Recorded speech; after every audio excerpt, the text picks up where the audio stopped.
आज मला फ्रीज साफ करायचं होतं, तर म्हटलं तुमच्यासोबत पण व्हिडिओ शेअर करूया. तर मी रात्री झोपताना डिफ्रॉस्ट बटन बंद केलं होतं, त्याच्यामुळे सगळ्या बर्फाचं पाणी झालं होतं.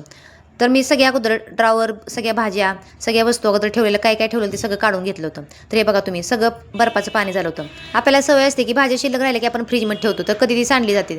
त्याच्यामुळे फ्रीजमध्ये जंतू पण वाढतात आणि दुर्गंधी येते आणि दुसऱ्या अन्नावर पण त्याचा परिणाम होतो. म्हणून मी सगळ्या फ्रीजमध्ये लिंबू लावून घेतलं होतं. तोपर्यंत मी सगळे ड्रॉवर लिक्विडने वॉश करून कोरडे होण्यासाठी उन्हाळ्यात ठेवले होते.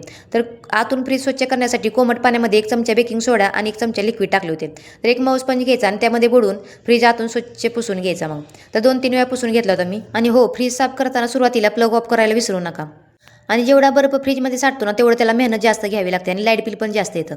त्याच्यामुळे 2-3 दिवसातून डिफ्रॉस्ट बटन बंद केलं ना, त्यामुळे बर्फ पण साठत नाही. आणि आपल्याला फ्रीजची लाईफ वाढवायची असेल ना, तर हे काम महिन्यातून एकदा केलं. आणि दरवाजाची रबर काढून मी टूथब्रशने क्लीन केली होती.